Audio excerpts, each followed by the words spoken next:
Recording in progress.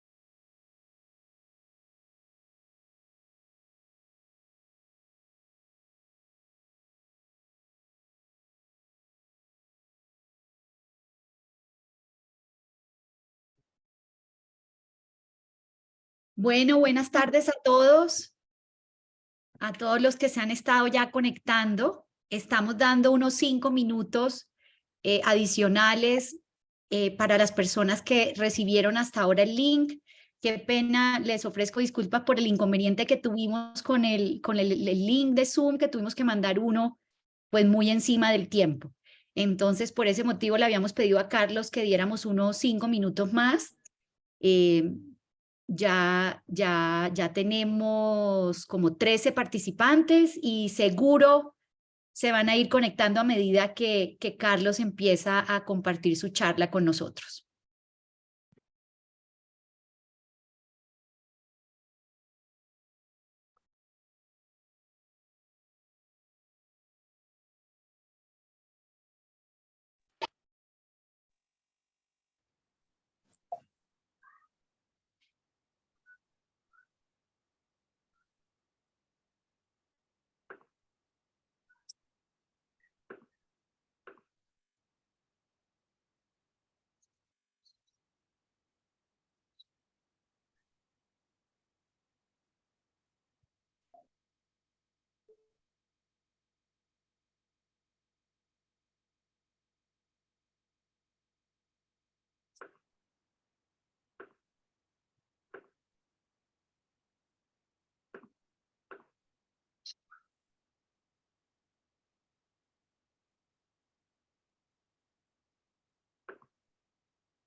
¿Dónde estás?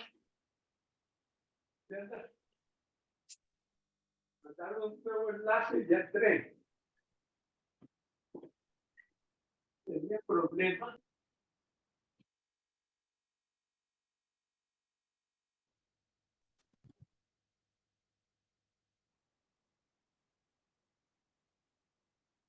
Recording in progress.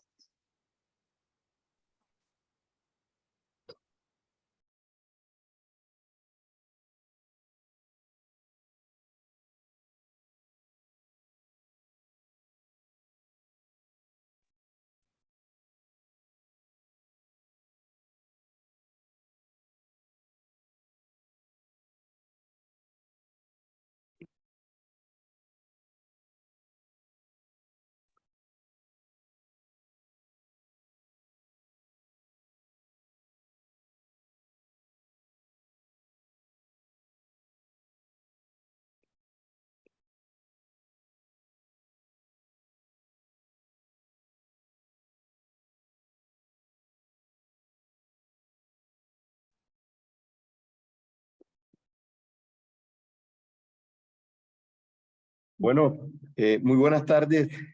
Hola Carlos, listo, aquí estamos. Ya voy a empezar. Gracias por tu tiempo y gracias por la paciencia con esto de la parte logística. Tranquilo, Bueno, entiendo buenas perfectamente. tardes.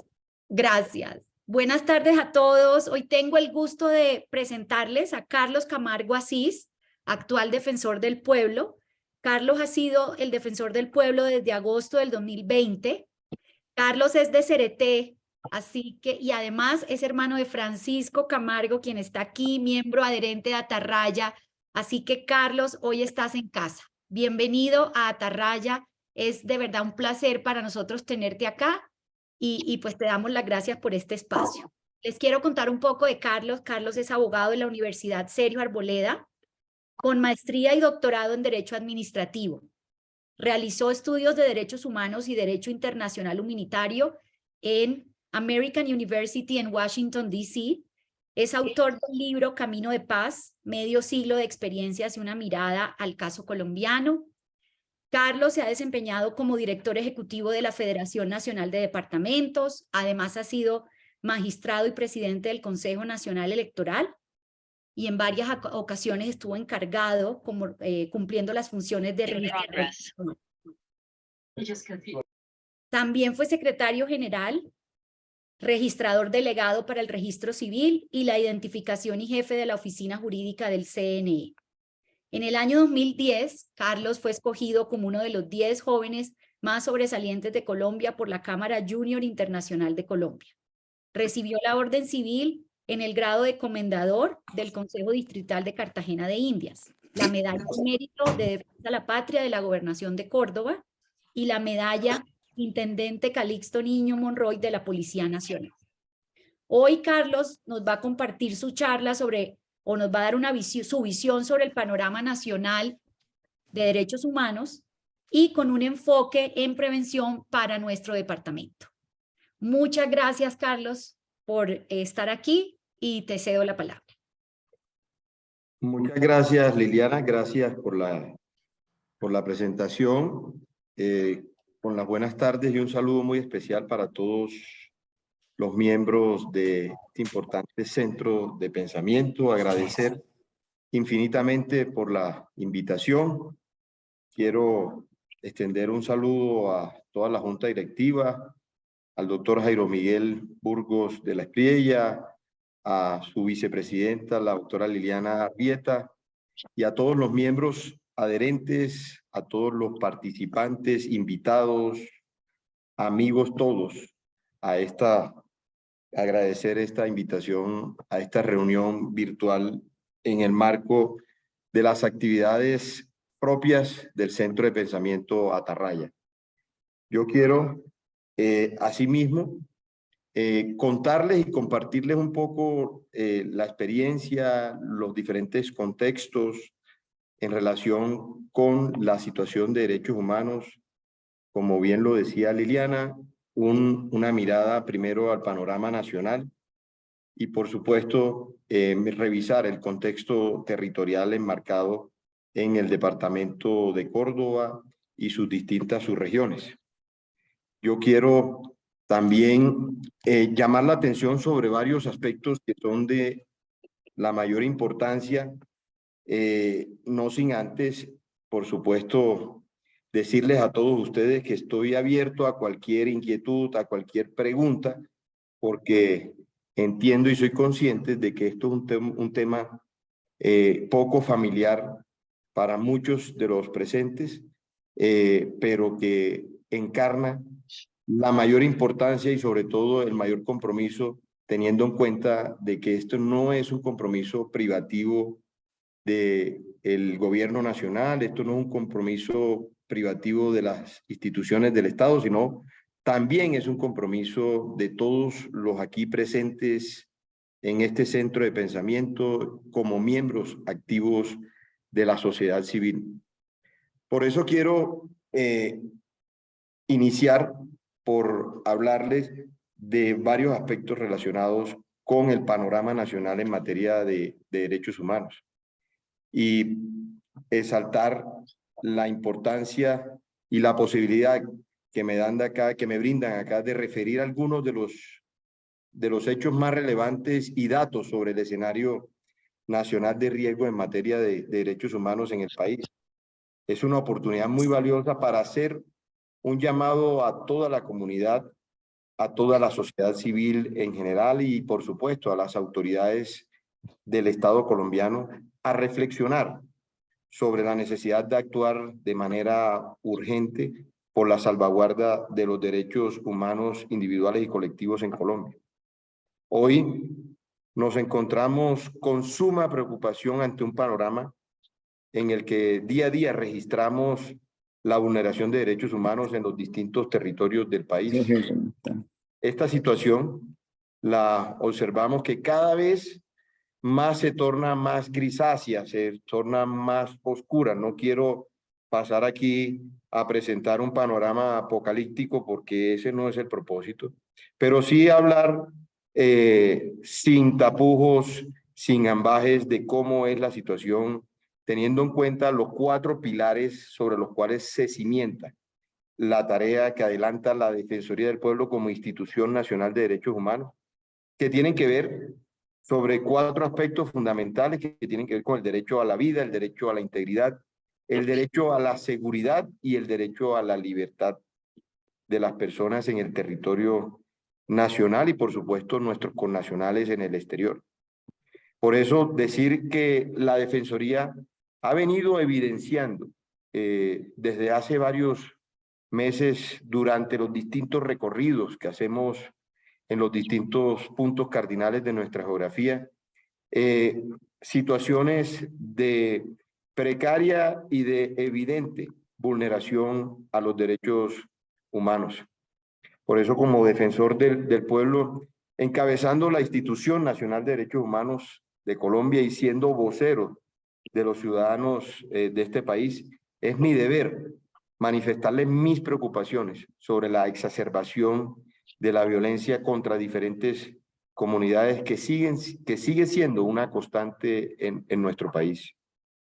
También decirles cómo me llama especialmente la atención en la manera como ha venido escalándose cada una de esas situaciones de vulneración a los derechos humanos y situaciones de distintos matices, de distintas tipologías en amenazas a los derechos humanos. Y me quiero referir quiero individualizarlas y quiero relacionarlas.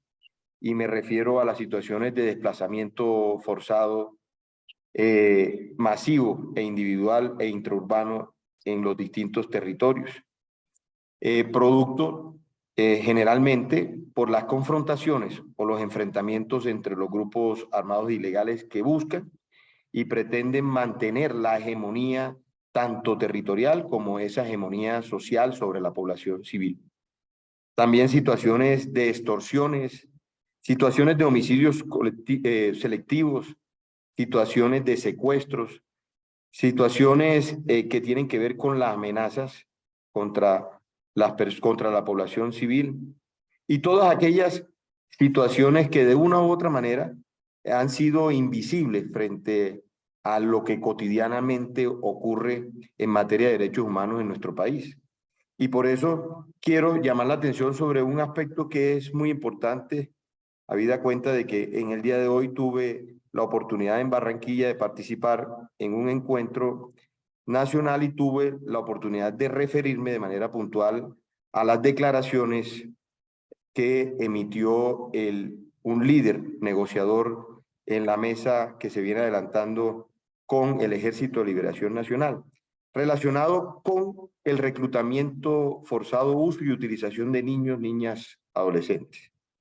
Y de manera puntual y enfática, fui muy claro en llamar la atención y advertirle a los grupos armados ilegales que ya la sociedad colombiana está hastiada, está saturada de que le vengan con mentiras de manera sistemática y de manera reiterada. Y por eso se los dije de manera inequívoca al decirles que necesitamos gestos genuinos, inequívocos y claros sobre la existencia de voluntad de paz. Ya se les acabó el tiempo a los grupos armados frente a la propuesta de paz total que ha extendido el gobierno nacional. Al gobierno nacional le hicimos también el llamado correspondiente, donde les decimos que no aceptamos bajo ninguna circunstancia, ninguna contemplación con los grupos armados ilegales. El Estado tiene el deber constitucional y nuestras fuerzas militares, atendiendo el artículo 2 de nuestra Constitución Política, que tiene que ver ese deber constitucional que tienen todas las autoridades de la República de velar y de garantizar la vida, honra y bienes, los dogmas, las creencias y por supuesto las libertades civiles y políticas de nuestros ciudadanos en el territorio nacional. Decirles que para presentar el panorama del país en materia de derechos humanos y los distintos diagnósticos territoriales de riesgos que hemos venido realizando a través de nuestro sistema de alertas tempranas, quiero referirme de manera muy puntual a 8 grandes temas. En primer lugar, quiero referirme y les contaré sobre lo que hacemos desde la Defensoría del Pueblo y cómo estamos estructurados para realizar y desarrollar todas las funciones que constitucionalmente nos han sido asignadas por el constituyente de 1991.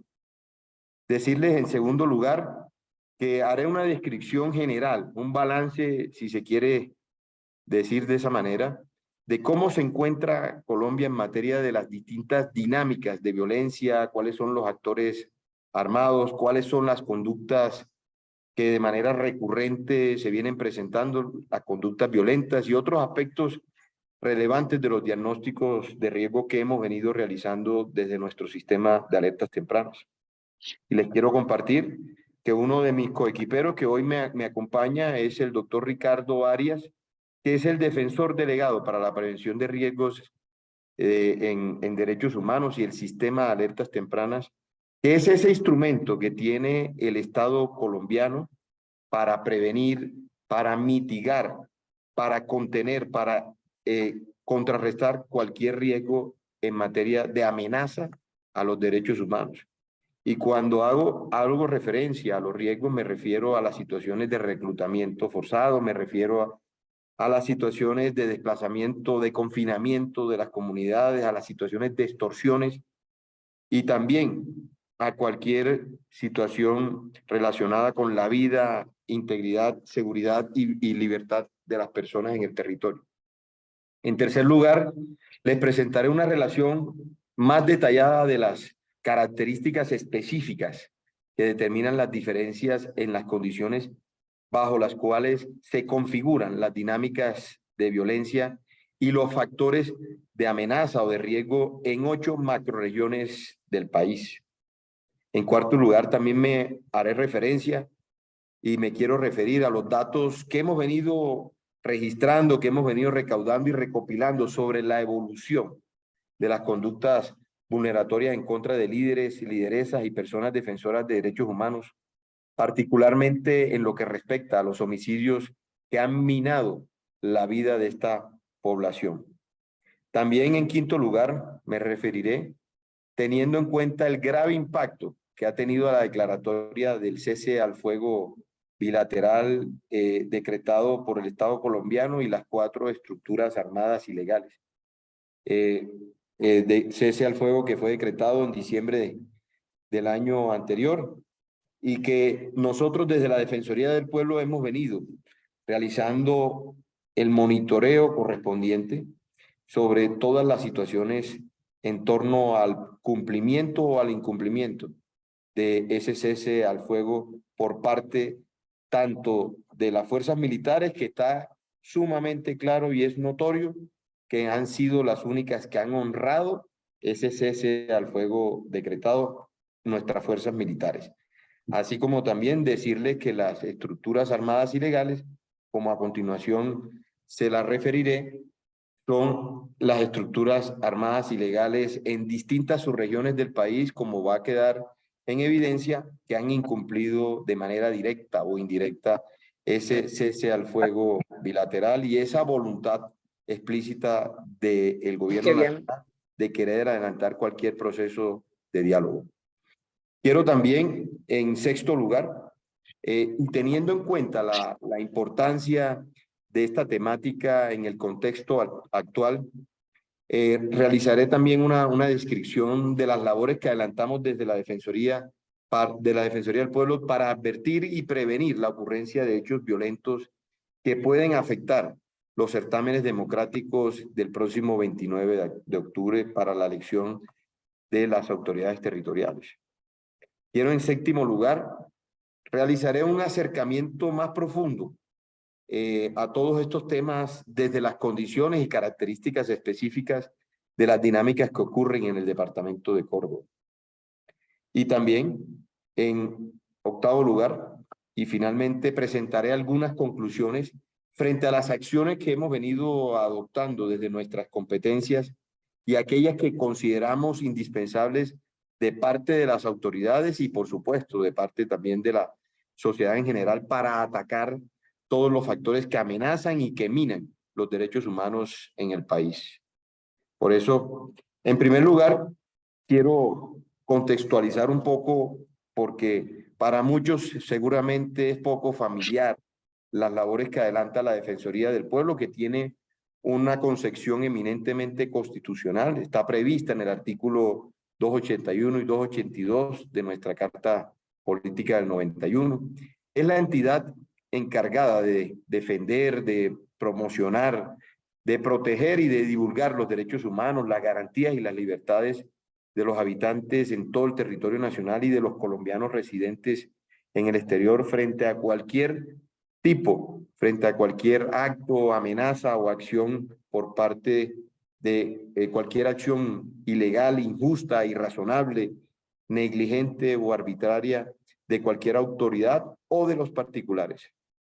Nosotros, como Institución Nacional de Derechos Humanos, junto a la Procuraduría General de la Nación y las personerías municipales, hacemos e integramos lo que se conoce como el Ministerio Público. También decirles que a partir de la expedición de la Carta de la Constitución Política de 1991, la labor de vigilancia al poder público en Colombia se amplió con la creación de la figura del defensor del pueblo, especialmente para la protección, la defensa, la promoción, la divulgación y el ejercicio de los derechos humanos. También decirles, como les decía, cuál es el origen y el rango establecido en nuestra Constitución. Los artículos 281 y 282 establecen y estructuraron las funciones, las características, las facultades y el funcionamiento de la Defensoría del Pueblo en Colombia como proyección y desarrollo de la concepción del Estado Social de Derecho. También decirles que además su estructura orgánica, organización y funcionamiento tiene un sustento en la ley establecida en los decretos 025 del año 2014 y por lo establecido en el acto legislativo 2 del año 2015. También decirles que es importante conocer la estructura de cómo está desarrollada, cómo es el funcionamiento de la Defensoría del Pueblo. Contamos con la figura del vicedefensor del pueblo, que es el coequipero natural de todas las acciones en virtud del ejercicio de la magistratura moral que adelanta el defensor del pueblo. Decirles que el defensor del pueblo en la actualidad es el doctor Luis Andrés Fajardo, así como contarles también que tenemos 19 defensorías delegadas en los distintos ámbitos misionales que de manera transversal atienden todas las situaciones de vulneración y de amenaza a los derechos humanos. También decirles que tenemos 4 direcciones nacionales y 42 defensorías regionales desplegadas en todo el territorio nacional, cuyo criterio para el establecimiento de las mismas es precisamente ese criterio de conflictividad, ese criterio de los altos índices y tasas de violencia que se vienen registrando en distintos departamentos.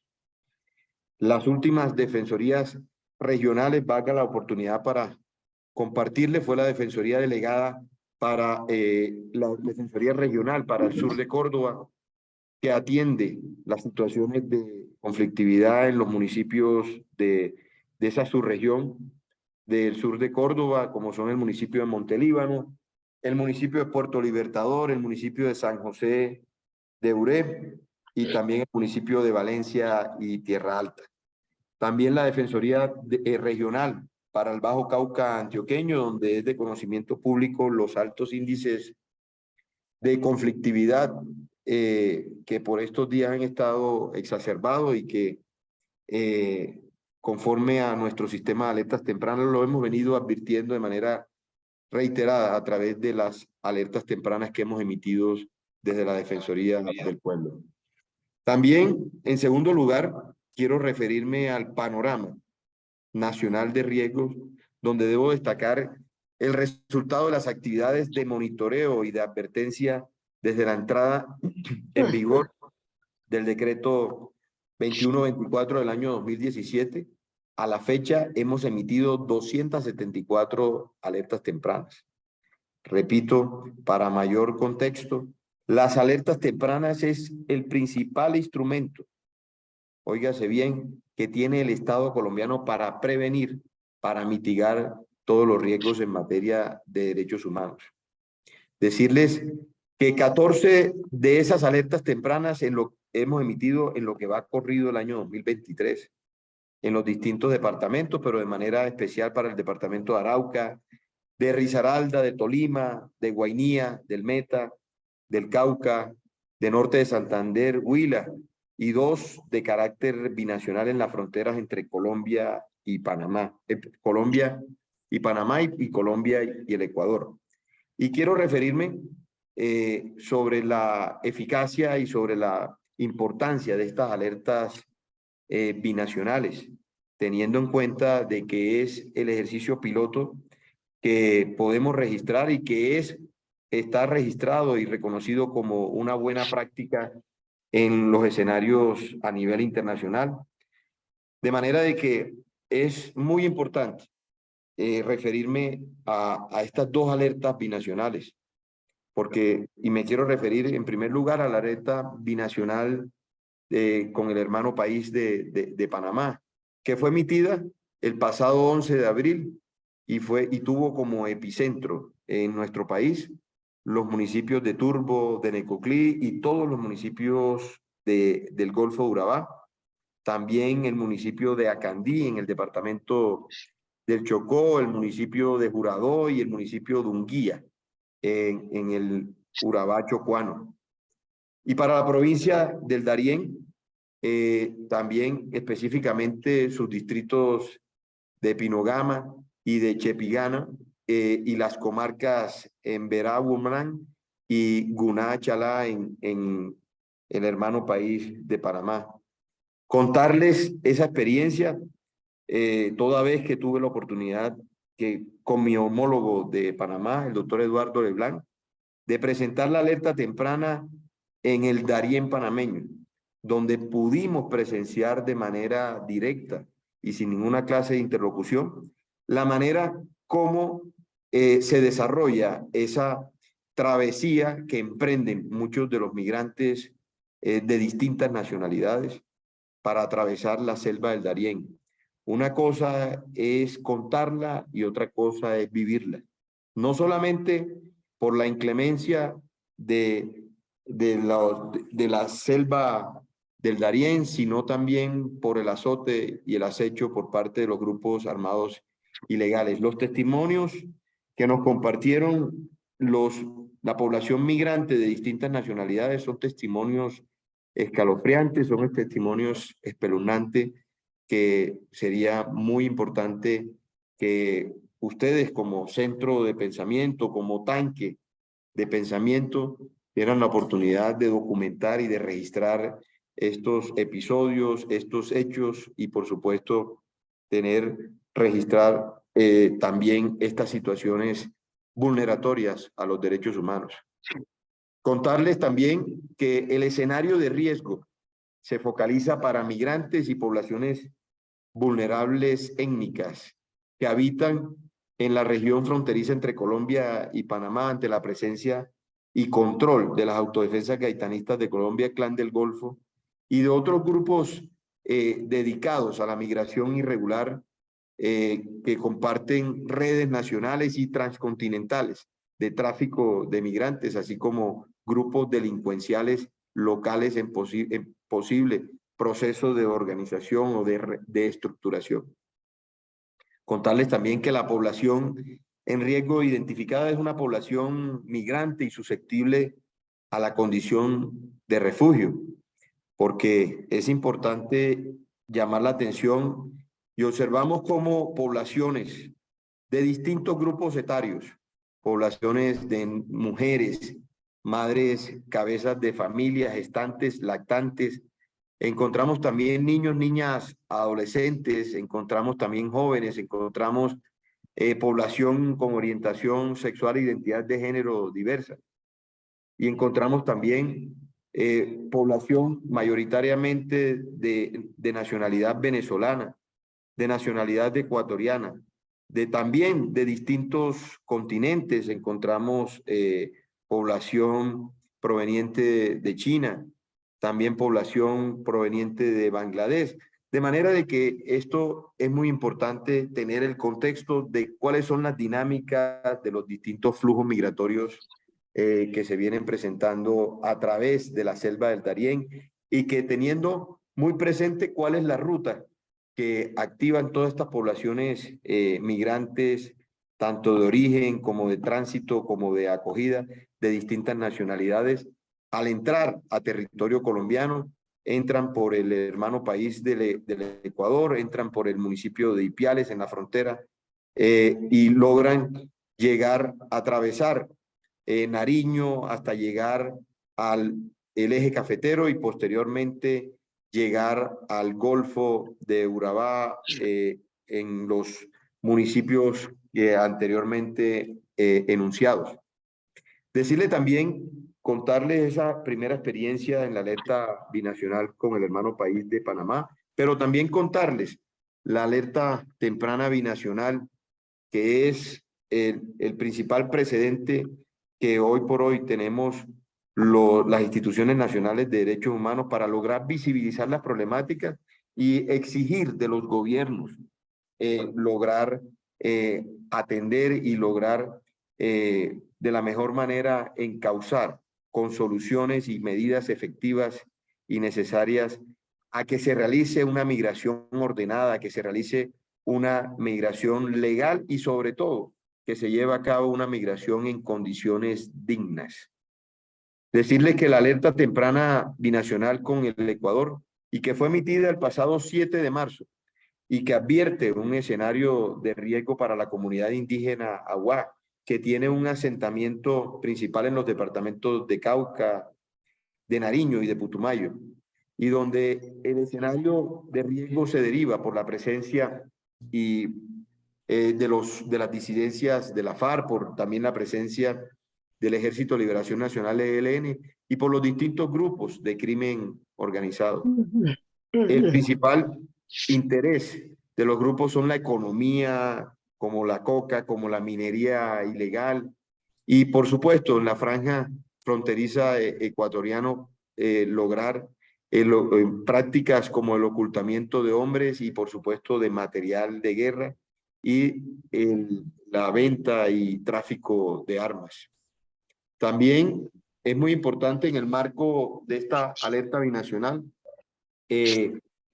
lograr la protección de los usos, costumbres, tradiciones de estos grupos, de esta comunidad indígena, Agua, que como les decía, viene siendo evidentemente y palmariamente viene siendo atentado por parte y azotado por parte de los grupos armados irregulares que hacen presencia en esos departamentos. Contarles también que la emisión de más de 200 alertas tempranas como experiencia en mi condición de defensor del pueblo, decirles que nos ha permitido conocer a profundidad los riesgos que enfrenta la población en nuestro país, partiendo del reconocimiento de las diferencias institucionales y la heterogeneidad en el desarrollo socioeconómico del país. Hemos reconocido que las expresiones de violencia son distintas en cada territorio. Sin embargo, es importante destacar que también esas mismas dinámicas de violencia que generan riesgos de violaciones a los derechos humanos e infracciones al derecho internacional humanitario se presentan de manera acentuada en algunas zonas y subregiones del país de manera específica. Aun cuando la Defensoría del Pueblo ha emitido alertas tempranas en todos los departamentos del país, el 50% del total de estos documentos de advertencia se ha concentrado en las situaciones de riesgo que viven las comunidades que habitan en departamentos o para establecer el top 5 de los departamentos del país que han sido advertidos en gran medida por parte de la Defensoría y por parte del sistema de alertas tempranas, como son los departamentos de Antioquia, los departamentos del Chocó, los departamentos del Valle del Cauca, Cauca y Nariño, es decir, en su gran mayoría los departamentos que integran la subregión del suroccidente de nuestro país. También compartirles, como ustedes lo pueden observar en las distintas diapositivas, los distintos slides e imágenes que me permito compartirles en tiempo real de esta presentación. También observamos que dentro del análisis que hemos venido realizando en las distintas alertas tempranas, hemos encontrado que las conductas vulneratorias más advertidas son las amenazas, los desplazamientos forzados, los enfrentamientos con interposición de la población civil, siempre teniendo y tomando como eje principal de las acciones de los grupos armados ilegales a la población civil. También encontramos restricciones a la circulación, al derecho a la movilidad. Encontramos prácticas irregulares como lo son la desaparición forzada. Como les decía, una práctica que viene siendo sistemática y recurrente es el reclutamiento, uso y utilización de niños, niñas, adolescentes, y ni qué decir prácticas como son los homicidios selectivos y las masacres. También contarles que todas estas situaciones vulneratorias que me he permitido relacionar, también sumadas a otro gran cúmulo de acciones que de manera infortunada parecen corresponder a una guerra invisible, como lo son situaciones, entiéndase, la estigmatización, las extorsiones, las minas antipersonales, la trata de personas, la carnetización y el establecimiento ilícito de manuales de convivencia, entre otros hechos registrados a nivel nacional. Y quiero detenerme en una práctica irregular, por supuesto, que viene siendo y viene presentándose de manera reiterada y de cara al proceso eleccionario que se va a realizar en el mes de octubre. Encontramos cómo los grupos armados ilegales en distintos puntos de la geografía nacional, donde vienen operando y donde vienen haciendo presencia, observamos los procesos de carnetización que estos grupos armados vienen realizando sobre la población civil. Observamos, por poner un ejemplo, el municipio de Policarpa en el departamento de Nariño, donde las disidencias de la FARC vienen ejerciendo, vienen adelantando su presencia allá, vienen haciendo procesos de carnetización a toda la población civil, es decir, vienen desarrollando controles, peajes de entrada y de salida de todas las personas, una especie de empadronamiento para lograr ejercer lo que se conoce como el control social y el control territorial de las poblaciones en el territorio.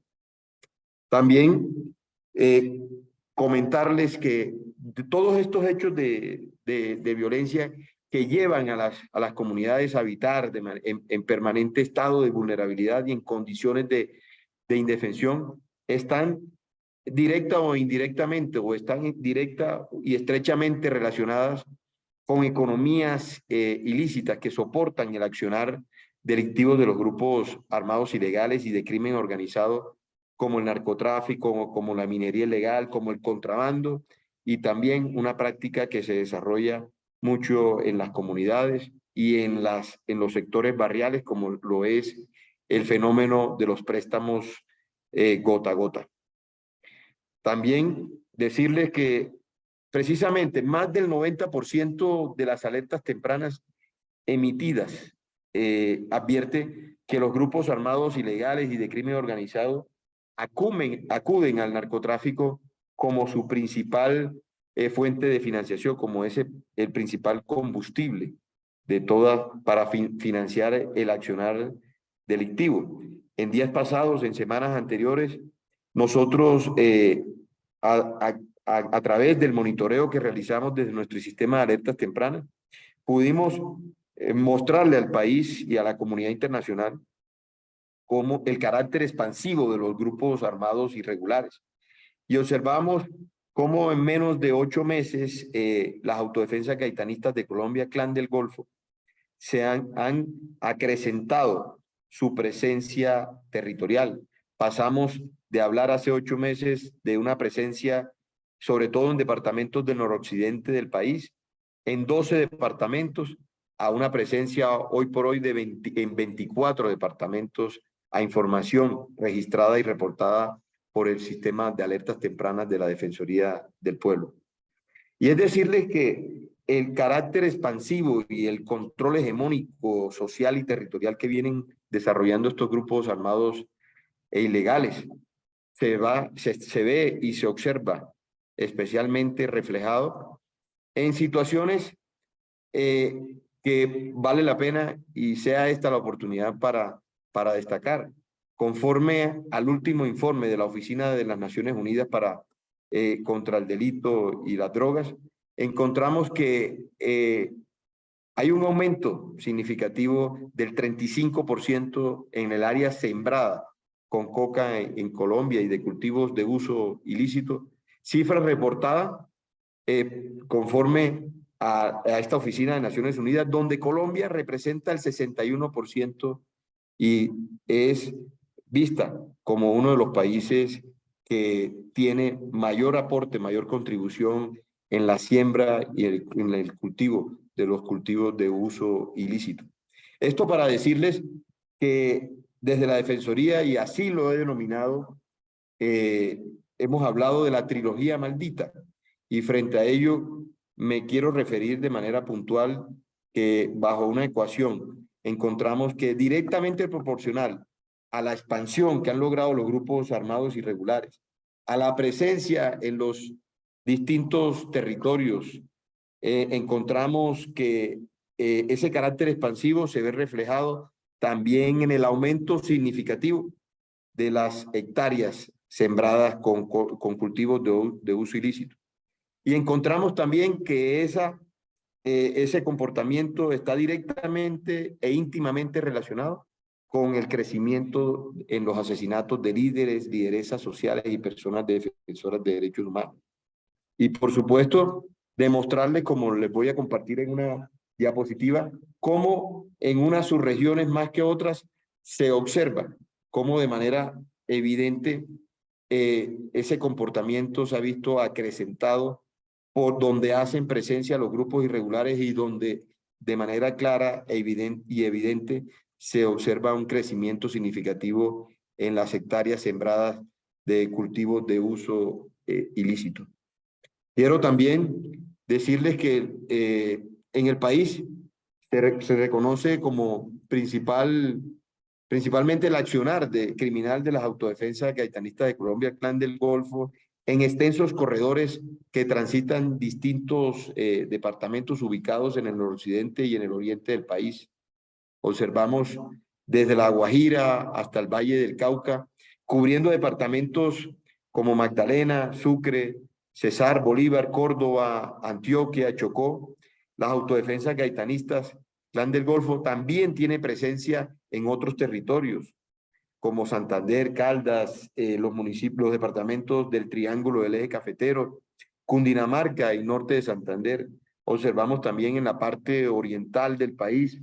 Este grupo armado también se ubica en el nororiente, en el departamento de Arauca, Casanare, Boyacá, Meta y en los llanos orientales. En cuanto al Ejército de Liberación Nacional, su consolidación se da en el corredor de la frontera con Venezuela y hacia el Pacífico en departamentos como La Guajira, el norte de Santander, Cauca, Valle del Cauca y Nariño, aunque también se identifica su actuar delictivo en otros departamentos como Bolívar, Santander, Antioquia, Cundinamarca, Huila y Boyacá. Encontramos también dentro de la caracterización que hemos realizado desde nuestro sistema de alertas tempranas, las facciones disidentes de la FARC, facciones de Iván Mordisco, que se han autodenominado el Estado Mayor Central. Hemos encontrado que sus actividades las desarrollan de manera preponderante en el suroccidente del país, en la Amazonía y en algunos territorios cercanos a la frontera con Venezuela. Por su parte, dentro de la caracterización, en lo que tiene que ver con la segunda Marquetalia, se encuentran principalmente en el suroccidente del país, aunque tienen especial injerencia en territorios de los departamentos de Cundinamarca, Antioquia, Bolívar, norte de Santander, La Guajira y Guainía. Otros grupos armados también irregulares, como son el EPL y los grupos de crimen organizado con alcance territorial, quienes son utilizados, óigase bien, por los grupos armados ilegales mediante encadenamiento delictivo o también bajo la figura que hemos denominado desde el sistema de alertas tempranas, bajo la figura de la subcontratación o la tercerización de las actividades y del accionar criminal. También se ha identificado la presencia y la operación de grupos de crimen organizado transnacional. Óigase bien. Esta caracterización la hemos de los distintos riesgos en el país y la identificación de los factores de amenaza, de vulnerabilidad y de deficiencia en las capacidades institucionales y organizacionales, tienen que dar cuenta, por supuesto, de la materialización o posible ocurrencia de graves hechos violentos que impactan de manera negativa los derechos humanos y que transgreden el derecho internacional humanitario. También me quiero referir frente a las distintas expresiones diferenciadas de estos factores y riesgos en cada macrorregión del país. Destacamos algunas características especiales para cada territorio, donde observamos que existen 139 escenarios de riesgo activos a la fecha en todo el país, discriminados, por supuesto, por sus regiones. Encontramos en la subregión, rápidamente haré un contexto de cada macrorregión o subregión. Encontramos en la subregión del suroccidente, compuesta por los departamentos de Valle del Cauca y de todo el litoral del Pacífico. Encontramos que hay 44 escenarios de riesgo activo. 12 para el departamento de Nariño, 17 para el departamento del Cauca, 15 para el departamento del Valle del Cauca. Y dentro de los actores armados ilegales en este territorio se destaca la presencia de las facciones disidentes de las antiguas FARC, especialmente el Comando Coordinador de Occidente de la línea de Iván Mordisco, con presencia y accionar en distintos departamentos del suroccidente de Colombia. También es muy importante destacar la presencia de las autodefensas gaitanistas de Colombia, que tienen presencia en departamentos como Nariño, en Buenaventura, en el Valle del Cauca y en gran parte del departamento del Chocó. También quiero referirme y donde hemos evidenciado el actuar de otros grupos armados ilegales, grupos de crimen organizado en la subregión del suroccidente, dentro de los que se destacan los grupos Los Contadores en el distrito, en el municipio de Tumaco, en el Pacífico Nariñense, los de la Inmaculada, los Flacos en Tuluá, la banda La Local, los Chotas y los Espartanos en Buenaventura. Hay más de 58 pandillas en el distrito, en Cali. Ahora observemos cómo son las dinámicas del conflicto en la subregión del noroccidente de Colombia, integrado por los departamentos de Antioquia, Chocó y Córdoba, donde tenemos 27 escenarios de riesgo activo, 14 en el departamento de Antioquia, 3 en Córdoba y 10 en Chocó. Estas dinámicas del conflicto armado se definen a partir de la ubicación geoestratégica de los departamentos que lo integran, los intereses económicos que se mueven y los intereses también estratégicos, que implica tener acceso de entrada y de salida del narcotráfico por los océanos Pacífico y Atlántico y la frontera directa con Panamá a través del tapón del Darién. En esta zona hemos advertido la consolidación de 4 escenarios de riesgo principalmente. El primero de ellos lo encontramos y lo hemos determinado por los dominios hegemónicos y de coexistencia de los grupos armados ilegales, principalmente en la subregión del Urabá, en el oriente de Antioquia, en las subregiones costanera, Sabana, Centro, Medio y Bajo Sinú, en el bello departamento de Córdoba. También decirles que el segundo escenario que hemos identificado y que está determinado por la alta probabilidad de confrontación entre los actores armados ilegales, quienes perdieron el control territorial tras la expansión y el dominio de las autodefensas gaitanistas de Colombia, Clan del Golfo. Y el tercero, tercera consideración que es muy importante, tiene que ver con el carácter expansivo y de expansión territorial y también el carácter en el aumento cuantitativo que han tenido en el número de integrantes de cada una de estas células criminales. Entonces encontramos que existe en el marco de la expansión territorial con alta probabilidad de confrontación de los grupos armados ilegales, específicamente en las subregiones del suroeste, del occidente y del nordeste de Antioquia y en las subregiones de la costa pacífica, el norte, el San Juan, el Bajo Atrato y el Baudó en el departamento del Chocó. Yo quería preguntar cuántos minutos me restan, Liliana, para ser sucinto y... Claro que sí, Carlos. Pues si quieres, puedes, siempre hacemos unas preguntas al final. Estamos hasta las 7:30, citados hasta las 7:30. Así que si quieres, puedes ir 7:10, 7:15. Vale, perfecto. Para Muchas que gracias. demos 15 a 20 minutos. Perfecto, muy amable. Gracias, Carlos. Ahora me quiero referir a la subregión del nororiente, conformada por los departamentos de Santander y norte de Santander. Tenemos 9 escenarios de riesgo activo, 6 para norte de Santander y 3 para Santander del sur. En las subregiones del Catatumbo, el Magdalena Medio y el sur de Bolívar, hemos registrado el accionar de diferentes grupos armados ilegales como el ELN, como el EPL, las facciones disidentes de las antiguas FARC, específicamente los frentes 28, 33, 37, 41, 45 y 10 y las autodefensas gaitanistas de Colombia y los grupos armados colombo-venezolanos, la banda, el Tren de Aragua y también la banda La Línea con carácter internacional, entre otras. También llamar la atención en lo que tiene que ver con la subregión o la región Caribe. Y me quiero referir en la región Caribe que está integrada por los 7 departamentos del Caribe colombiano, más un octavo que tiene que ver con San Andrés, Providencia y Santa Catalina.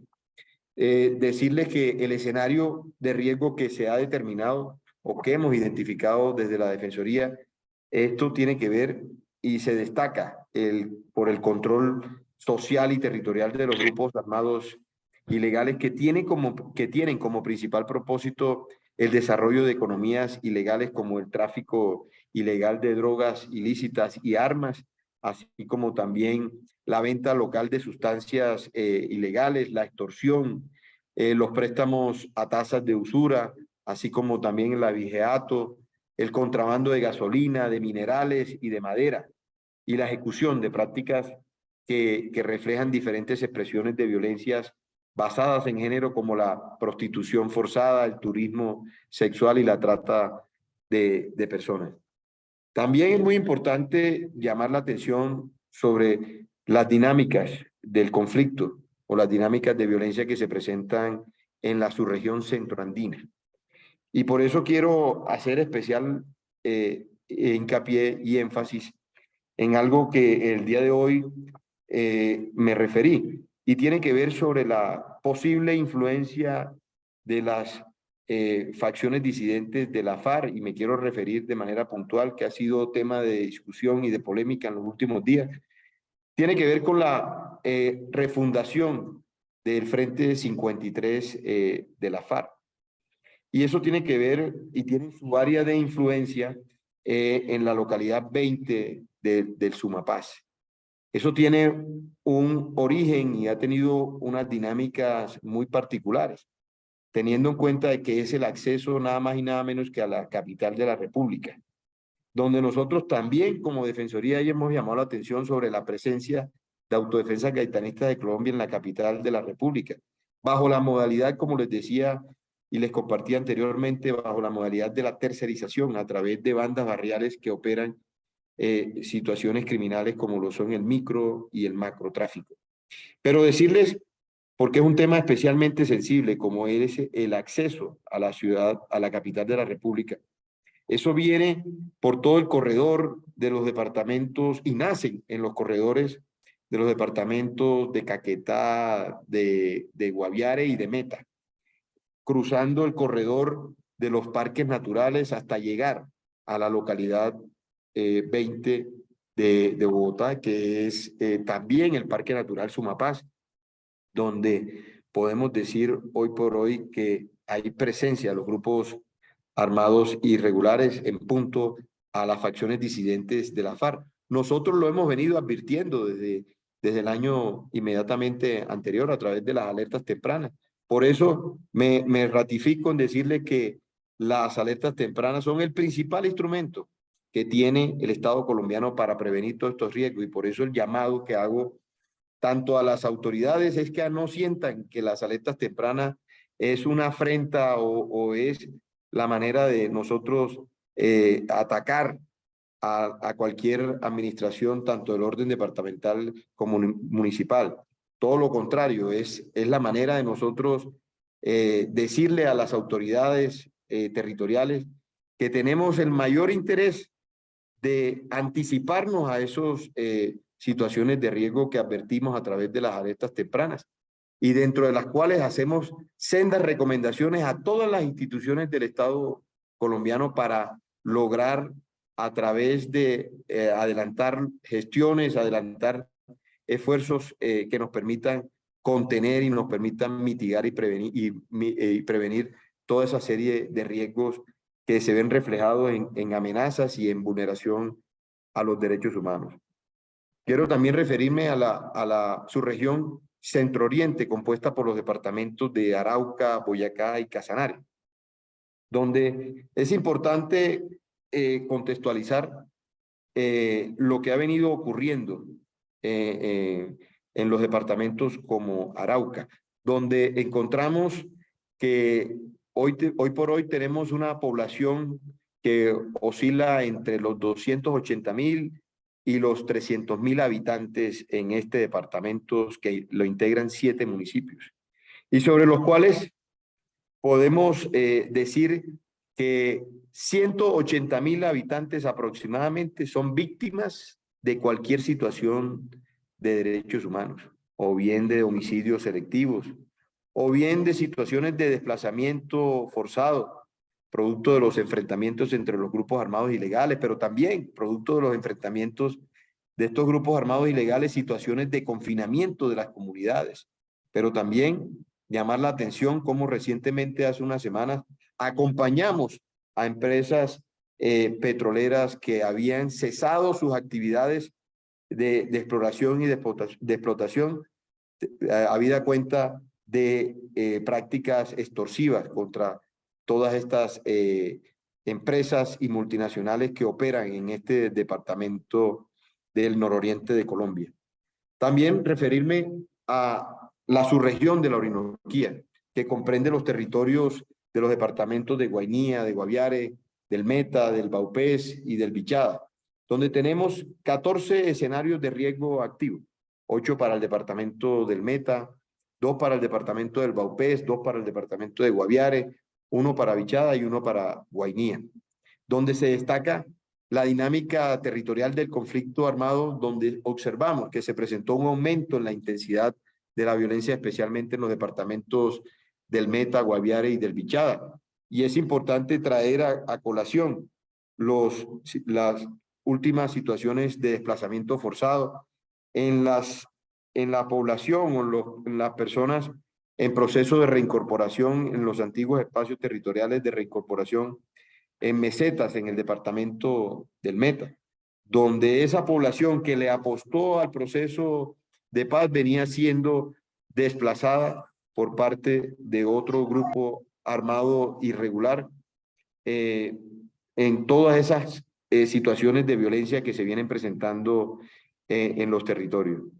Y finalmente me quiero referir a la subregión de la Suramazonía, que abarca departamentos como el Caquetá, como el Amazonas, como Huila, como Putumayo, donde existen 12 escenarios de riesgo activo, 5 en Putumayo, 4 en Caquetá, 2 en el departamento del Huila y 1 en Amazonas, y donde podemos observar cuáles son las dinámicas y las distintas expresiones de riesgos sobre la población civil que se presentan. Encontramos que una marcada disputa y una marcada confrontación entre las facciones disidentes del Frente Primero, la Carolina Ramírez y los autodenominados comandos bolivarianos que operan en la frontera con Venezuela, en los municipios que conforman el Bajo y el Medio Putumayo, el sur del Caquetá y el parte del departamento de Amazonas. La segunda dinámica, caracterizada por la consolidación y la influencia de las facciones disidentes de las antiguas FARC, que en los departamentos del Caquetá, en la subregión del Caguán y la zona compartida con el municipio de La Macarena, en el departamento del Meta. Y observamos una tercera dinámica, se refiere a la reconfiguración a partir de la declaratoria de la segunda Marquetalia de la facción disidente de la columna móvil la Teófilo Forero, columna Óscar Mondragón y la estructura 62 a lo largo y ancho de la cordillera oriental del departamento del Huila. También quiero referirme en cuanto al registro, como lo decía anteriormente, el registro de homicidios de líderes sociales y de personas defensoras de derechos humanos. Es importante anotar que la Defensoría del Pueblo realiza una recopilación y un análisis de la información frente a estos hechos que se vienen monitoreando tanto a nivel nacional y que se realiza también un ejercicio minucioso de contraste de información con la Fiscalía General de la Nación como máximo organismo investigativo. Para ello, decirles que durante el año 2022 la entidad creó e implementó el registro especial de conductas vulneratorias contra líderes sociales y personas defensoras de derechos humanos. Y para dicha vigencia, podemos decir que hay unas cifras récords en el año 2022 de asesinatos de líderes sociales, 25 hechos registramos, la cifra más alta de homicidios desde el año 2016, donde no solamente resulta preocupante el incremento del número total de homicidios, sino, óigase bien, la concentración del 50% de estos homicidios o de estos hechos en 4 departamentos del país. Observamos en los departamentos de Nariño, en los departamentos del Cauca, en el departamento de Antioquia, en el departamento del Putumayo. Quiero también decirles que de cara al proceso eleccionario, hemos venido haciendo un monitoreo a todas las situaciones enmarcadas en el cese al fuego bilateral. Pero también decirles que desde la Defensoría hemos activado un plan integral de atención, de prevención y de seguimiento a todas las situaciones de derechos humanos de cara al proceso eleccionario del año 2022, que teniendo en cuenta lo exacerbado que están los actores y los factores de violencia, no estamos enfrentados a un panorama halagador, a un panorama, sino a un panorama preocupante y crítico en términos de seguridad, en términos del deterioro de la misma. Y por eso, como institución de derechos humanos, hacemos el llamado al Estado colombiano, al gobierno nacional, a las fuerzas militares de Colombia, que tienen como deber principal la vida, honra y bienes, y por eso necesitamos que cumplan con su deber constitucional. Aquí prima es la seguridad, la vida, la integridad y la libertad de las personas en el territorio nacional. Por eso, frente a cualquier violación e infracción al derecho internacional humanitario por parte de los grupos armados irregulares, deben prevenir acciones por parte del Estado que conduzcan a brindarle a todos los ciudadanos en el territorio nacional todos estos derechos que son fundamentales y son principalísimos, iniciando por la seguridad y la garantía y el goce efectivo de este derecho. También decirles que, aunado a la preocupación expresada sobre los hechos violentos que han atentado contra la vida de precandidatos locales, quisiera aprovechar este espacio para presentarles los aspectos generales de advertencias y de diagnóstico que hemos venido realizando a los riesgos que enfrenta el país en épocas preelectorales y épocas propiamente electorales. Y así hemos identificado en 3 ocasiones a través de las alertas tempranas 022, la 035 y la 04 del 2022. Para la Defensoría del Pueblo es indiscutible que el proceso electoral constituye un elemento coyuntural trascendental en la evolución y también en la transformación de las distintas dinámicas de violencia y de los escenarios de riesgo del país. Y porque esa coyuntura siempre es ese momento, ese hito tan importante que aprovechan las estructuras armadas irregulares para ejercer ese control hegemónico contra las poblaciones en el territorio, así como también aprovechan esas situaciones para cooptar de una u otra manera a las poblaciones y lograr fines electorales, fines de financiación ilegal en las distintas campañas electorales. Yo quiero, por último, agradecer infinitamente a este importante centro de pensamiento, centro de estudios, agradecerle a sus directivas, agradecerle a sus miembros adherentes, pero no sin antes recordarles una gran tarea que tenemos todos como integrantes de la sociedad civil y esa gran contribución que podemos hacer al país y a los derechos humanos en su protección, en su defensa, en su garantía y en la efectividad de los mismos como sociedad civil activa. Y por eso quiero aprovechar este espacio para también mostrar la oferta institucional que tenemos y que ofrecemos desde la Defensoría del Pueblo. Nosotros tenemos también nuestro Centro de Estudios en Derechos Humanos, que sería importante articular esfuerzos entre los 2 centros de estudios y lograr adelantar investigaciones, adelantar documentos de análisis de contexto sobre las distintas realidades en materia de derechos humanos y en realidades en relación con el derecho internacional humanitario. Porque es de esta manera cómo se logran contextualizar, pero también visibilizar las distintas problemáticas que existen en materia de derechos humanos. Recordemos todos que los derechos humanos son inherentes al individuo, son inherentes a la persona y son inherentes al ciudadano. De manera de que quiero agradecer nuevamente por esta gran oportunidad de permitirme como cordobés y como colombiano contarles de manera ejecutiva, de manera rápida, todas las situaciones en lo posible de derechos humanos que administramos y que monitoreamos desde la Defensoría del Pueblo. Porque como dice nuestro eslogan, en la Defensoría nos unen tus derechos. Muchas gracias a todos ustedes por la atención. Carlos, pues muchas gracias a ti por tu tiempo, por esta valiosísima presentación. Voy a tomarme la palabra. Soy Kelina Puche, soy miembro del Consejo Directivo de este Centro de Pensamiento y voy a coordinar justamente esta sesión de preguntas por parte de todos los miembros asistentes, a quienes invito a levantar la mano en caso tal de que tengan alguna pregunta para yo poderles dar la palabra. Mientras eso sucede, Carlos, yo pues me voy a tomar el atrevimiento, por supuesto, de opinar. Yo también tengo ciertas preguntas que me gustaría extenderte. A lo largo de la presentación, bueno, primero muy valioso el ejercicio que vienen realizando, sobre todo en todo este repositorio de diagnóstico de información que permite justamente llevar a cabo acciones de mitigación a la vulneración de los derechos humanos a lo largo del país, en cada una de sus regiones, en áreas municipalizadas, no municipalizadas y demás. Pero me llamó mucho la atención es que en todas las regiones del país y en todos tus procesos en tu diálogo como de caracterización, siempre mencionabas, por supuesto, la presencia de Antigua FARC, disidencia, Segunda Marquetalia, y eso fue una constante en todos. Entonces, al final me queda como la sensación de que,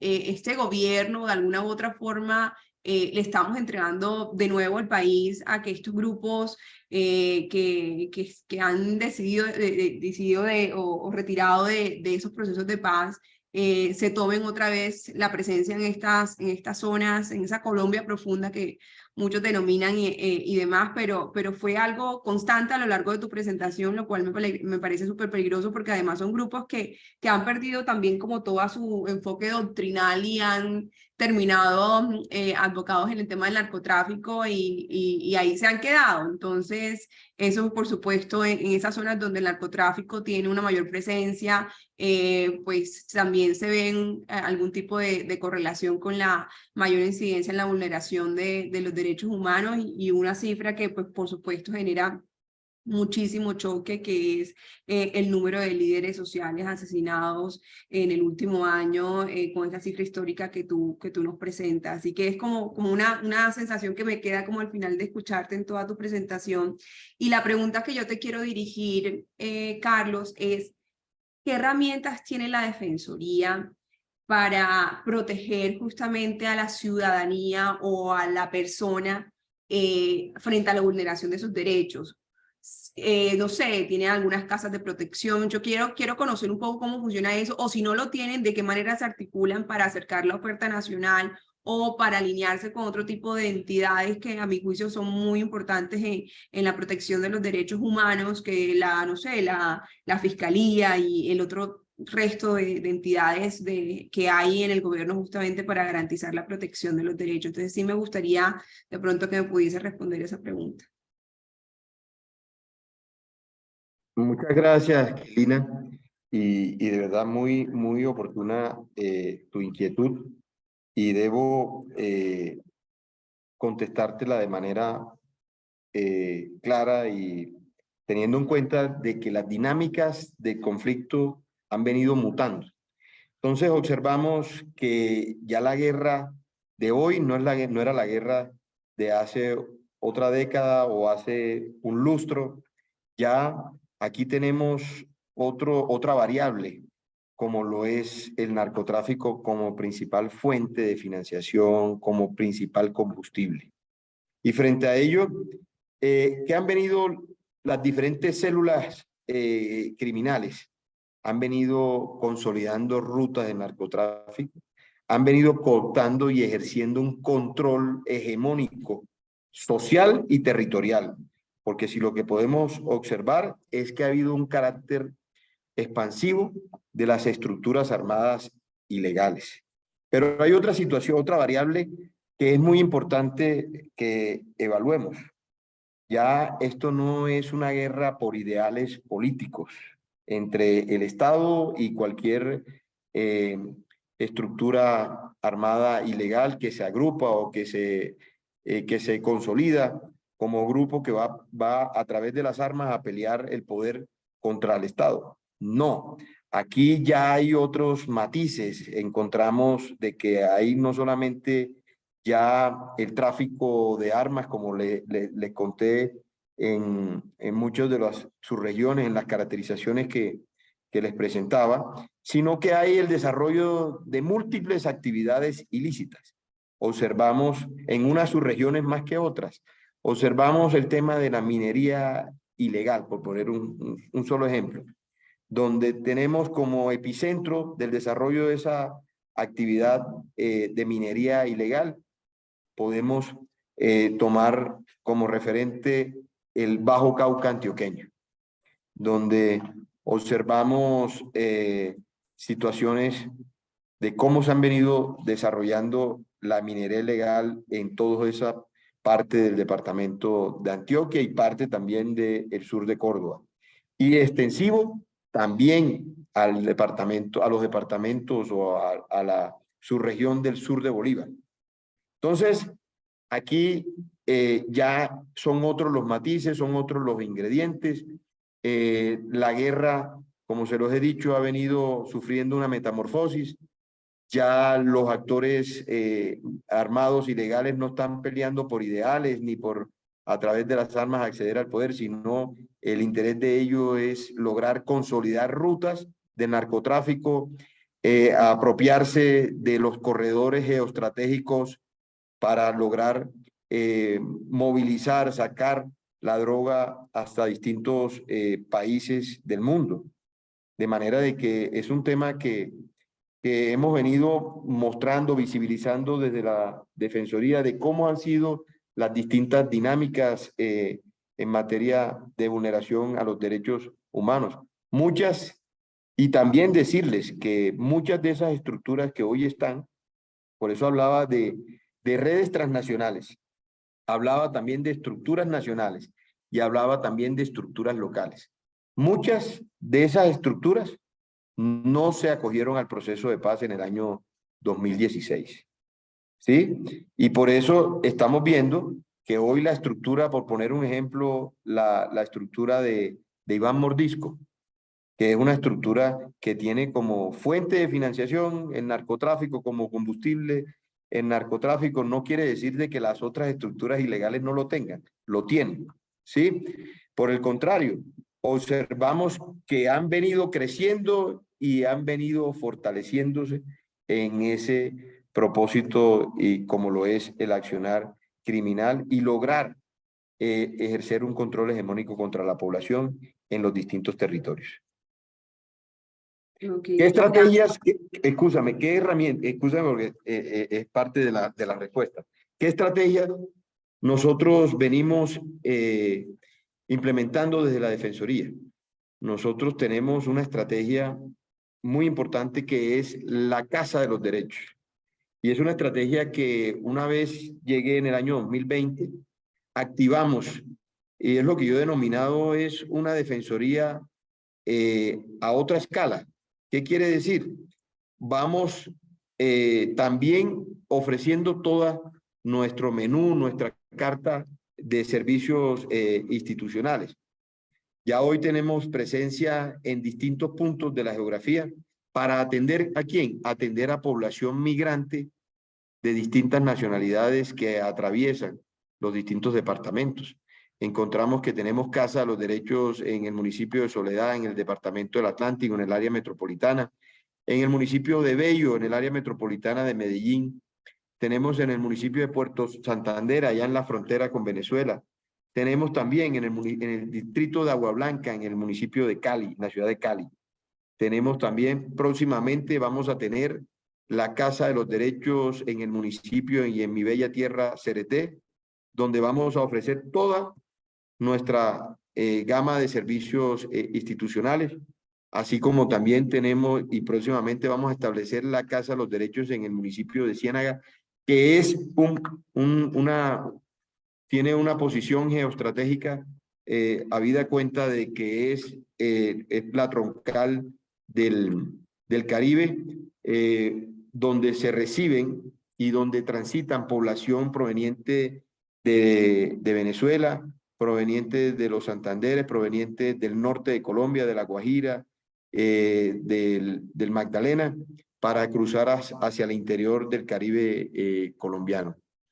Es importante tener muy presente que el interés principal de esta casa, los derechos que hemos logrado diseñar, pero también de implementar, es con el concurso de la cooperación internacional, y donde el interés es proteger intereses colectivos, donde nosotros logramos la protección individual, que es importante, pero no es suficiente. No hay, también tener muy presente que dentro de los servicios que prestamos ahí está el apoyo psicosocial y sociojurídico por toda situación de violencia basada en género, así como también prestar el apoyo a todas las personas víctimas del conflicto armado interno en Colombia. De manera de que son diferentes estrategias que venimos adelantando desde la Defensoría, articulando esfuerzos con distintas instituciones que la Constitución o la ley le ha atribuido puntualmente sus funciones y sus atribuciones, pero quiero recalcar, quiero insistir y quiero quiero destacar cuál es el rol de la Defensoría de la Institución de Derechos Humanos de Colombia. Es un carácter fundamentalmente preventivo. Es decir, anticiparnos a los riesgos que pudieran ocurrir, ¿sí? No a los riesgos que están ocurriendo o que tienen un carácter inminente de que van a ocurrir. Nosotros, el propósito es siempre anticiparnos a los riesgos que amenazan y que exponen a la población civil. Ok, muchas gracias, Carlos, por esa precisión. Yo creo que para todos es muy valioso, pues, eso, entender puntualmente ese rol que la Defensoría, el alcance de sus responsabilidades también, que es una de las intenciones. No sé si alguien tiene alguna duda que extenderle a nuestro defensor. Es ahora o nunca. En pocas ocasiones tenemos este privilegio, así que creo que vale la pena como aprovecharlo. Aquí Rogelio Eduardo Vélez nos comparten un comentario. No sé si lo quieres leer, Eduardo, o lo leo yo.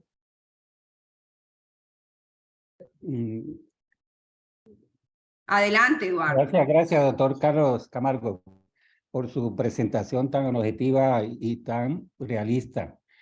La pregunta es, en su opinión, ¿este aumento de la violencia es para posicionarse en la mesa de diálogo o definitivamente no hay voluntad de paz ni siquiera del ELN? ¿Y las Fuerzas Armadas están maniatadas?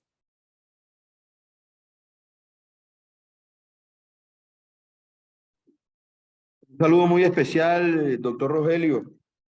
Gusto volverlo a saludar y reencontrarnos en este importante espacio académico.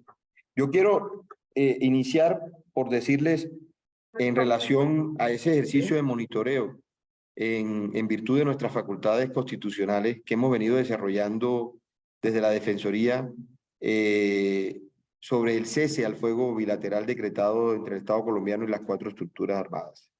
Y les debo ser franco y directo. A finales del año me llamó el alto comisionado a decirme que la Defensoría está incluido en el decreto de cese al fuego bilateral en eso del monitoreo, a lo cual ni me le negué ni me le ofrecí. Solamente le dije de manera muy cálida, le dije, hombre, comisionado, la Defensoría con o sin decreto ejerce las funciones de monitoreo de todas las situaciones de derechos humanos. Eso para decirles que nosotros hemos presentado a la fecha 4 boletines periódicos sobre el cumplimiento o incumplimiento del cese al fuego bilateral por parte de los grupos armados. Y como se los dije en el desarrollo de la presentación, el único que ha honrado el cese al fuego bilateral han sido nuestras Fuerzas Armadas de Colombia. En ese orden de ideas, ustedes podrán colegir ¿Cuáles son las conclusiones? Las estructuras armadas han incurrido en más de 90 incumplimientos, directos o indirectos, al cese al fuego bilateral, donde hemos podido evidenciar de esos 90, 70 han sido incumplimientos que recaen sobre la población civil, como víctima o como afectado. Y los otros 20 son contra las Fuerzas Armadas o contra la fuerza pública, entiéndase, Policía Armada, Fuerza Aérea y Ejército. Esto para decirles que encontramos hoy por hoy muy deteriorada la situación de orden público. Eso es un hecho notorio que no admite ninguna clase de prueba ni de evidencia. Encontramos que la situación de seguridad de inseguridad es crítica, está exacerbada en unos departamentos más que otros, donde se vienen presentando toda una serie de situaciones de derechos humanos, de amenazas, de riesgos, desplazamientos, amenazas, extorsiones, homicidios selectivos, confinamientos. Y eso para decirles que nosotros no desfallecemos en el intento que tenemos como colombianos, que es lograr la tan anhelada paz. Pero no de esta forma, es lo que siempre les he dicho a las estructuras armadas ilegales, que ya no vivan lanzando tanta narrativa y tanta retórica de que tienen voluntad de paz. Aquí el tiempo se les agotó. Aquí es importante de que se establezcan y que haya hechos manifiestos a través de gestos concretos, genuinos, de querer luchar por un proceso de consolidación de paz. Y no propiamente son hechos genuinos de tener esa voluntad. El hecho de decir en el día de hoy uno de los negociadores en Caracas y en el ciclo que se viene desarrollando en México del Ejército de Liberación Nacional, que el reclutamiento forzado ha sido a título voluntario por parte de los niños, niñas, adolescentes y jóvenes en el país. Cuando a todas luces sabemos, conocemos y tenemos todas las evidencias que respaldan que han sido los grupos armados irregulares los que han confinado comunidades, que han sido los grupos armados los que han venido sistemáticamente reclutando a los niños, niñas, adolescentes en el territorio nacional, que son los grupos armados los que han instrumentalizado y han tomado como presa fácil a nuestros niños, niñas, adolescentes para lograr reclutarlos y que engrosen las filas de estas estructuras armadas ilegales. Entonces, frente a la pregunta concluyente del doctor Rogelio, no, como colombiano y como defensor del pueblo, no puedo decirles nada distinto sino a seguir haciendo esfuerzos que nos permitan consolidar un proceso de paz. Pero pedirle a los que están en la otra orilla, que son los actores ilegales, de que el pueblo colombiano está cansado, está fatigado, está hastiado de las mentiras, de los sofismas de distracción y que necesitamos hechos concretos de que sí verdaderamente quieren adelantar un proceso de paz que conduzca a la consolidación de la paz. Es importante que se le diga al país y se le diga al mundo si hay voluntad por parte de los actores armados ilegales, que no sigan jugando, no con la buena fe o con la confianza legítima de un gobierno, sino con la confianza legítima y con la buena fe del pueblo colombiano. De manera de que sobre esa preocupación, esa inquietud, debo referirme en esos términos. Muchas gracias, Carlos. Sí, creo que ahí compartes en gran medida el sentir, creo que de muchos de los aquí presentes. Yo debo decir que lastimosamente ya estamos a unos cuantos segundos de ser las 7:30 y se nos ha agotado el tiempo, y por respeto también a a tu ocupación, pues Carlos, quiero aprovechar este último minuto para agradecerte por tu disposición, la claridad, este Pero me magnífico regalas diálogo. un minuto, 2 minutos para una cuña institucional, Bueno, porque para esto no se adelante. presenta todos los días. Claro que sí. Adelante, Carlos. Bueno, no sin antes agradecer a todos los miembros adherentes del Centro de Pensamiento, a sus directivas, y también expresarles el interés que tengo no solo en mi condición de defensor del pueblo, sino en mi condición de cordobés, en condición de también de académico, de extenderle una invitación al Centro de Pensamiento, que es que articulemos esfuerzos, adelantemos investigaciones conjuntas sobre los distintos contextos del Caribe colombiano, de las distintas subregiones del país, donde nos muestren todos esos procesos de caracterización de los actores y de los factores de violencia y de cualquier otra temática que ustedes a bien tengan. ¿Por qué? Porque la Defensoría del Pueblo tiene una capacidad institucional, no solamente la capacidad instalada, que tenemos presencia en 42 regionales en todo el territorio nacional, más que el número de departamentos, sino que abordamos y tenemos como destinatarios en la protección de los derechos a todos los grupos poblacionales. Y también tenemos todas nuestras especialidades en la protección de los derechos, porque tenemos que entender de que hay una gama amplia de derechos fundamentales que garantizar y que proteger. Tenemos nuestra delegada en asuntos, en derechos colectivos y del medio ambiente, en los derechos económicos, sociales y culturales, en los asuntos agrarios y de tierras, así como también tenemos nuestro sistema de alertas tempranas.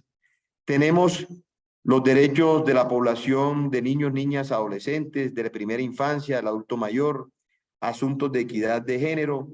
Tenemos también todo lo relacionado con el derecho al deporte, el aprovechamiento del tiempo libre. Tenemos también la delegada para la conflictividad social, tenemos también la delegada para los ambientes digitales y la libertad de expresión.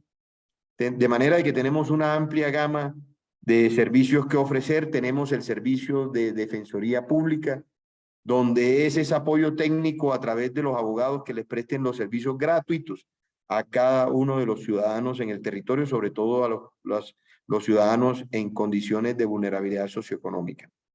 Entonces quiero dejar registrada esa invitación, así como también contarles que desde la Defensoría, me demoro un minuto, desde la Defensoría venimos adelantando proyectos que ya hemos ido materializando. Próximamente con el concurso del Banco Interamericano de Desarrollo, ya estamos considerando el primer centro de analítica en derechos humanos, que no es cosa distinta a que con la implementación de la inteligencia artificial avanzada, estamos dando el paso de la era del papel y del lápiz a la era de la inteligencia artificial y también que nos muestren todas las dinámicas en tiempo real en materia de derechos humanos, en materia de desplazamiento forzado, de confinamiento, de homicidios, cómo se vienen registrando y cómo vienen siendo los comportamientos de cada una de estas situaciones. También decirles que próximamente, también con el concurso del Banco Interamericano, estamos lanzando el Centro Cultural de la Defensoría del Pueblo, que lo integran el Centro de Documentación, el primer museo de la Defensoría del Pueblo y también el primer museo de una institución nacional de derechos humanos. Hace un par de semanas inauguramos la primera biblioteca técnica especializada en derechos humanos del país y también decirles que hemos impulsado temas tan importantes como lo es los procesos de formación y de educación que comienzan desde la primera infancia y por eso hemos establecido en el marco del Centro Cultural la primera ludoteca para adelantar desde temprana edad todos los procesos de formación y educación. También, por último, decirles que están al servicio de todos los colombianos los centros, los laboratorios forenses de evidencia digital, que es a través de esa defensa técnica que adelantan nuestros defensores públicos en todo el territorio nacional, donde buscamos que haya una verdadera materialización del principio de igualdad de armas. Es decir, que haya una verdadera equidad o igualdad al momento entre la acusación y la defensa por parte de nuestros defensores públicos en todo el territorio nacional. De manera de que, nuevamente, infinitas gracias, reiterarles la mejor disposición que tenemos desde la Defensoría del Pueblo, este servidor y todo el equipo defensorial. Gracias. Bueno, Carlos, expresarte nuestra admiración, un hijo de esta tierra tan hermosa que nos vio nacer a muchos de los aquí presentes. Te contesto con varias cosas, honrados, por supuesto, que de esta invitación a sacar adelante en conjunto con tu Centro de Estudios en Derechos Humanos y a unir esfuerzos para seguir profundizando y estudiando las distintas situaciones de vulneración de derechos que tenemos en nuestro país. Yo creo que con esto que nos acabas de anunciar, de este centro de analítica que prometes haciendo uso de la inteligencia artificial, vas a quedar matriculado para cuando sea toda una realidad nos vengas a echar todo este rollo ya aprovechando todas estas disposiciones de la inteligencia artificial y cómo se alimenta esa analítica ahora todo el ejercicio de la Defensoría. Y bueno, muy entusiasmado con estas iniciativas que además nos refieres del museo, de los laboratorios forenses y demás. Así que bueno, no me queda finalmente que agradecerte. Esta es tu casa, así que muy bienvenido seas siempre a esta gran red que nos acoge en la tarde de hoy, y a todos los demás presentes, muchas gracias por acompañarnos hasta el final. Así que seguimos en contacto y los esperamos en nuestra próxima tertulia del mes de mayo. Que tengan un feliz resto de día. Hasta luego. Gracias, Lina, muy amable. Hasta luego a todos. A ti, Hasta luego a Carlos. todos. Hasta luego a todos. Don Eduardo.